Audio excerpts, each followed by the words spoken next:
21वीं सदी के अंदर मोबाइल डेटा ही आपका ऑक्सीजन होने वाला है।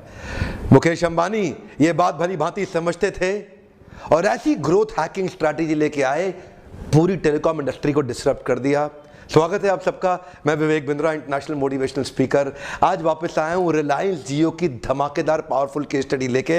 आपके बिजनेस में आप बहुत कुछ सीख सकते हैं। यकीन मानिए, एग्जिस्टिंग जितने टेलीकॉम यूजर्स हैं उनका 60 से 70% रेवेन्यू वॉइस कॉल से आता है और इसीलिए वॉइस कॉल्स के अंदर ही सारा प्राइस वॉर छड़ा हुआ था। एयरटेल, आइडिया, वोडाफोन तीनों वॉइस कॉल के ऊपर लड़ रहे थे। डेटा के ऊपर आज तक कोई प्राइस वॉर नहीं हुआ। ये सारे लोग आज तक डेटा पे आपसे बहुत पैसा चार्ज कर रहे थे। वहीं मुकेश भाई अंबानी ने एंट्री मारी, वो नई टेक्नोलॉजी लेकर के आए जिसको अब इनको एयरटेल, वोडाफोन, आइडिया को अपने 2G 3G को अपग्रेड करने में बहुत पैसा लग रहा है। मुकेश भाई अंबानी सीधा 2.5 लाख करोड़ रुपया, कई लोग बोलते हैं 1.5 लाख करोड़ रुपया, मैं डायरेक्ट उनके इंटरव्यू में चेक किया, बोले 2.5 लाख करोड़ रुपया इन्वेस्ट कर चुके हैं मुकेश भाई अंबानी अपने धंधे के अंदर, जो ऑलरेडी 3 गुना ज्यादा है बाकी तीनों के पैसे को जोड़ करके। 130 करोड़ की जनता के अंदर 105 करोड़ मोबाइल कनेक्शन आज तक चालू किए जा चुके हैं, ध्यान दीजिएगा। लेकिन इनमें से केवल 10% ही लोग थे जो 4G और इंटरनेट का एक्चुअल डेटा कंजप्शन किया करते थे। वहीं मुकेश अंबानी को यह बात समझ में आ गई, सैचुरेटेड मार्केट के अंदर सबसे बड़ा हेडरूम जो है वो डेटा में है, वॉइस कॉल में नहीं है। एक बार और ध्यान दीजिएगा, come on, voice call saturated market थी, लेकिन इंटरनेट डेटा में सबसे बड़ा हेडरूम था ग्रोथ का। आपके धंधे के अंदर भी हर जगह बराबर ग्रोथ नहीं होता, आपको ढूंढना पड़ता है एक नया मार्केट का स्पेस क्रिएट करने के लिए। मुकेश भाई अंबानी को वही बात समझ में आई। ऐसा करते हैं, कुछ चीजें आपसे शेयर करते हैं। बे ऑफ बंगाल का गेटवे नई टेक्नोलॉजी के साथ क्रिएट किया, फाइबर ऑप्टिक केबलिंग का 8000 किलोमीटर का, which is part of the existing fiber optic cabling from Europe going up till from South Asia to Malaysia and to Singapore। मजे की बात बताएं, एक्चुअली जो इसमें मेन कॉस्ट होती है ना, वो होती है आपकी फिक्स्ड कॉस्ट, फिक्स्ड इंफ्रास्ट्रक्चर। ये जो फिक्स्ड कॉस्ट है ना, ये पुरानी टेक्नोलॉजी के इंफ्रास्ट्रक्चर पे जो एयरटेल, आइडिया 3G और 2G में डाल चुके थे, मुकेश भाई अंबानी को वो सब करने की जरूरत भी नहीं है। उन्होंने पहले ही जो फाइबर ऑप्टिकल नेटवर्क की जो टेक्नोलॉजी के साथ एंट्री मारी है, इस फाइबर ऑप्टिक केबलिंग की जो स्पीड इस टेक्नोलॉजी से मिलती है जियो को, वो मिलती है which is close to about 40 terabit per second, which in comparison to the capacity of Airtel उसका 4 टेराबिट पर सेकंड भी नहीं है। इसका मतलब जो जियो की जो इंटरनेट स्पीड रहेगी वो 10 गुना ज्यादा रहेगी एयरटेल के अभी के एग्जिस्टिंग इंफ्रास्ट्रक्चर के मुकाबले। क्योंकि पुरानी टेक्नोलॉजी का 2G 3G 1G का कोई बर्डन नहीं था ना जियो पे, इसलिए it is the only company to have 4G spectrum in all 22 zones in our country, which in comparison to Airtel has only 15 zones. और आइडिया के पास 10, वोडाफोन के पास 8। फ्री कॉल है, फ्री SMS, फ्री रोमिंग, खाली डेटा का charge कर रहे हैं, वो भी बिल्कुल रेवोल्यूशनरी प्राइस पे। श्वेत क्रांति, हरित क्रांति, अब आ गई है डिजिटल क्रांति। इंटरनेट की जो स्पीड दे रहा है ना, उसका लोहा मान रहा है आज देश। समझ में आ गया है इसको, 21वीं सदी के अंदर ऑक्सीजन केवल डेटा होने वाला है। जो मोबाइल डेटा सस्ते में दे गया वो देश पे टेलीकॉम इंडस्ट्री में राज करने वाला है। मुकेश अंबानी को शुरू में ये बात समझ में आ गई, इसीलिए एक आधार कार्ड पे 8 सिम दे रहे थे, वो भी free of cost. Come on more time, एक आधार कार्ड पे 8 सिम, वो भी फ्री ऑफ कॉस्ट। और उसकी भी एक्टिवेशन स्पीड इतनी तेज बढ़ा दी, पहले 24 घंटे में होता था, उसको भी डिजिटल वेरिफिकेशन और एक्टिवेशन कर दिया, जिसके लिए पहले 24 घंटे लगते थे, अब 15 मिनट के अंदर आपके आधार कार्ड से लिंक करके डिजिटली उसको वेरीफाई करके 15 मिनट में चालू करेंगे। मुकेश अंबानी की इंटेलिजेंस का इसी बात से पता चलता है कि उन्होंने शुरू से ही प्लान बड़ा एग्रेसिव रखा। ये जानते हैं 105 करोड़ यूजर्स हैं आज मोबाइल के हमारे देश के अंदर, और शुरू से प्लान रखा 80% मार्केट को कैप्चर करने के लिए। ध्यान दीजिए, मैं कहता हूं 80% नहीं कर पाते, 85% कर लेते हैं, या 50 से भी थोड़ा कम कर लेते हैं। 105 करोड़ में से खाली 85 ही करोड़ लोग ये अपने साथ एक्वायर कर पाते हैं अपनी ग्रोथ हैकिंग स्ट्रैटेजी के चलते, जिसको मैं एक्सप्लेन करूंगा। 50 करोड़ लोगों के साथ अगर इनका एवरेज रेवेन्यू पर यूजर केवल 200 रुपए रहा, अगर ये आपसे केवल 200 रुपए बिल चार्ज करते रहे, ध्यान दीजिएगा, 50 करोड़ लोग multiplied by 200, that makes it 10,000 crore रुपया महीना, 1.25 लाख करोड़ रुपया साल का। मुकेश अंबानी, इनकी पूरी कंपनी की टोटल नेटवर्थ भी हिल जाती है 1 साल के टर्नओवर से। ये कंपनी जहां जाएगी, ये आम आदमी की बुद्धि चकरा जाएगी, समझ में नहीं आने वाला। 1.25 लाख करोड़ रुपए का रेवेन्यू टर्नओवर केवल एवरेज रेवेन्यू पर यूजर से। आप क्या सोचे थे मोटा भाई अंबानी ऐसे ही 2.5 लाख करोड़ रुपया अपनी जिंदगी की सबसे बड़ी इतिहास की इन्वेस्टमेंट रिलायंस ने इस जियो टेलीकॉम में कर दी? ऐसे ही नहीं, एक्चुअली 2005 के अंदर जब दोनों भाइयों में बंटवारा हुआ, अनिल अंबानी के पास आरकॉम चला गया। ये तभी से चाहते थे, इनकी नजर थी आरकॉम के ऊपर, और उसके बाद कोर्ट के चक्कर लगा लगा के 2010 में अपने भाई के अगेंस्ट नॉन कंपीट क्लॉज को इन्होंने जाके स्क्रैप कराया और वहीं से तैयारी शुरू कर दी थी। इनको पता था एक फिल्म का गाना डाउनलोड करने के लिए हमारे यहां 80% जनता बेचारी सोचती है कि डाउनलोड करूं कि नहीं करूं, कितना डेटा लग जाएगा, और रात को 11 बजे 12 बजे के बाद वाली स्कीम में डेटा डाउनलोड करते थे, वाईफाई पे जाके डाउनलोड करते थे। इनको समझ में आ गया किसी तरीके से सबसे बड़े हेडरूम में घुस के पूरी मार्केट को ठोकेंगे। देखिए एग्जिट प्राइस स्ट्रैटेजी को समझिए। मान लीजिए पुरानी टेक्नोलॉजी है एयरटेल वोडाफोन आइडिया की, और ये नई टेक्नोलॉजी है रिलायंस जियो की। यहां पे high cost of capital, expensive technology और severe and strong government regulations. अब क्योंकि इतना खर्चा किया जा चुका है, अब इससे बाहर निकल के नई टेक्नोलॉजी में एंटर करने में एग्जिट बैरियर बड़ा स्ट्रॉन्ग काम करेगा। इतना पैसा लगाने के बाद, इतना लगाने के बाद नए में घुसना बड़ा मुश्किल है। जियो पुराने में गया ही नहीं, जियो लास्ट मूवर है, बाद में आया और नई टेक्नोलॉजी के साथ में सीधा 2.5 लाख करोड़ रुपया लगा दिया। अब क्योंकि जियो ने नया लगाया, एंट्री बैरियर और स्ट्रॉन्ग कर दिया। कैसे किया?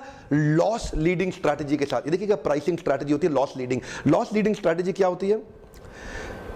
आइटम की कॉस्ट से सस्ता जब माल को बेच देते हैं उसको बोलते हैं लॉस लीडिंग। ध्यान दीजिएगा, जैसे मान लो 100 रुपए का माल है, उसको 50 रुपए का बेचना शुरू कर दिया, लॉस लीडिंग। जब बाकी लोग 200 का बेच रहे हैं, मैं 50 रुपए का बेचूंगा 100 रुपए के माल को, सब मेरे पास आ जाएंगे, सब मेरे पास आ जाएंगे। तो ये पुरानी मार्केट से लोग निकल निकल के एक नई मार्केट में आके घुसने लग गए सारे के सारे। यहां पे लॉस लीडिंग स्ट्रैटेजी से एंट्री बैरियर भी स्ट्रॉन्ग कर दिया। एक तो बेचारों का एग्जिट बैरियर स्ट्रॉन्ग, उनकी पुरानी टेक्नोलॉजी उसको छोड़ नहीं पा रहे, और यहां पे एंट्री बैरियर बड़ा स्ट्रॉन्ग। ये नई टेक्नोलॉजी के अंदर इतना लॉस लीडिंग कर दिया, इतना लॉस लीडिंग कर दिया कि जब तक ये पैसा खर्च करके इसमें आएंगे तब तक मोटा भाई अंबानी इतना बड़ा मार्केट ले चुका होगा, इतना बड़ा मार्केट ले चुका होगा अगले 2-3 साल के अंदर कि बेचारे एयरटेल वेयरटेल सब के सब इनकी जान निकलने वाली है। बौखलाहट के चलते तीनों आपस में ऐसे मिल गए हैं, बार बार ट्राई किए और कोर्ट के चक्कर लगा रहे हैं, और टेलीकॉम रेगुलेटरी अथॉरिटी को बोल रहे हैं मोनोपोली कर रहा है, मोनोपोली कर रहा है। ऐसा लग रहा है जैसे ट्राई ना हो गया, भगवान कृष्ण या विष्णु हो गए। सारे देवी देवता जब दानवों और असुरों का अत्याचार होता था उनके पास पहुंच जाते थे, प्रभु दया करो, बचाओ बचाओ। आज रिलायंस ने चाल बहुत लंबी चली है। इसी तरह बिजनेस प्लान्स में आप भी अपने धंधे के अंदर ऐसी मोनोपोली चुपचाप क्रिएट कर सकते हैं कि आदमी को समझ में ना आए ये हुआ क्या, काटो तो खून नहीं निकल रहा। अब एयरटेल इस समय करो और मरो की स्थिति में लगातार प्रयास कर रहा है। इसको ना एक्चुअली मार्केट पेनिट्रेशन स्ट्रैटेजी भी बोलते हैं। इसका एक पर्पस होता है कि कॉम्पिटिटर को उखाड़ के जड़ से खत्म कर देना, कॉम्पिटिटर को बर्बाद कर देना। अब क्योंकि जब तक कॉम्पिटिटर उठ के नई टेक्नोलॉजी में एंटर करेगा वो पीछे से एग्जिट नहीं कर पा रहा है क्योंकि उसका बहुत पैसा लगा हुआ है, इधर एंट्री नहीं कर पा रहा। जब तक करेगा भी तब तक यहां मार्केट सैचुरेट हो जाएगी। मुकेश भाई अंबानी पूरी तैयारी के साथ आए थे। सैचुरेटेड मार्केट के अंदर भी मोनोपोली क्रिएट की जा सकती है। मैं अपने लीडरशिप फनल में ऐसी केस स्टडीज की बहुत बात करता हूं। आप लोग आते हैं ना लीडरशिप फनल प्रोग्राम में, मेरा काम ही यही है, इन्हीं केस स्टडीज की मदद से हम आपके धंधे के अंदर सैचुरेटेड मार्केट में किस प्रकार से आप मोनोपोली क्रिएट कर सकते हैं और मोनोपोलिस्टिक सक्सेस फार्मूला क्रिएट करते हैं, और न केवल उतना कॉम्पिटिटिव एडवांटेज को सस्टेनेबल एडवांटेज में कन्वर्ट करते हैं। एक बार नहीं कमाना, जीवन भर कमाई की जा सकती है अगर आपको सस्टेनेबल एडवांटेज समझ में आता है। बहरहाल लाभ तो खाली कस्टमर का ही है, चाहे कुछ भी करो। ऐसे कंपटीशन आते हैं कस्टमर की तो मौज हो जाती है क्योंकि कस्टमर का बड़ा फायदा है, और वो ही प्रोड्यूसर सक्सेसफुल होगा जो कंज्यूमर के हिसाब से सोचेगा। वो नहीं सफल होगा जो केवल अपने लिए सोचता रहेगा। ये बैरियर प्राइसिंग के साथ ना लोग क्या करते हैं, जैसे मुकेश भाई अंबानी ने किया, गन एंड बुलेट स्ट्रैटेजी अपनाई। इसको बोलते हैं रेजर एंड ब्लेड स्ट्रैटेजी, इसको बोलते हैं प्रिंटर एंड इंक स्ट्रैटेजी, इसको बोलते हैं गेमिंग एंड सीडी स्ट्रैटेजी। इसका मतलब क्या है? रेजर खरीदोगे ब्लेड खरीदने आना पड़ेगा, गेम खरीदोगे सीडी खरीदने आना पड़ेगा, प्रिंटर खरीदोगे इंक खरीदने आना पड़ेगा, मेरे से गन खरीदोगे तो बुलेट खरीदने आना पड़ेगा। ऐसा ही इन्होंने क्या किया, इन्होंने 4G के सिम पूरे देश में बांट दिए। अब मजबूरन लोगों को 4G एनेबल्ड मोबाइल खरीदने आना पड़ा। अब लोगों ने 4G का मोबाइल ले लिया, 4G का सिम मिल गया। दूसरे टेलीकॉम ऑपरेटर्स के पास, जिनके पास जहां जहां 4G नहीं था, देखते ही देखते उनका धंधा अचानक हिल गया, चौपट हो गया। अक्टूबर नवंबर के महीने में हमारे देश के अंदर, क्योंकि ये 4G टेक्नोलॉजी लेके आए थे, लोगों के पास 4G मोबाइल था ही नहीं। उस समय तक लोगों को, बहुत ही कम लोग थे हमारे देश में जिनके पास 4G मोबाइल था। इन्होंने क्या किया, फ्री में सिम बांटने शुरू कर दिए। ले लो भाई, ले लो, सब ले लो, सब ले लो, सब ले लो। अब लोगों को क्या हुआ, भाई 4G का मोबाइल खरीद के लेके आते हैं इसी चक्कर में, क्योंकि फ्री में मिल रहा है। अरे फ्री का डेटा है, इस्तेमाल करने के लिए नया मोबाइल खरीद के लाते हैं लोग। 4G का मोबाइल लेकर के आ गए, इन्होंने सिम कार्ड दे दिया डेटा इस्तेमाल करने के लिए। अब डेटा इस्तेमाल करने की आदत लग गई हमारे देशवासियों को। जो 150वें नंबर पे था ना देश मोबाइल डेटा को इस्तेमाल करने के लिए, वो आज टॉप 10 देशों के अंदर हमारा देश भारत आ गया मोबाइल डेटा के कंजम्पशन में। अचानक जियो के आते ही डेटा कंजम्पशन पूरे देश में आग लगा दी इन्होंने। अब लोगों को आदत पड़ गई। अब क्या है जी, आपके पास सिम आ गया, डेटा आ गया, अब आप 4G इस्तेमाल करेंगे। बाकियों की ऐसी तैसी हो गई, जो 4G बड़ी लिमिटेड जगह पे हैं, और है भी तो पूरा 4G है ही नहीं।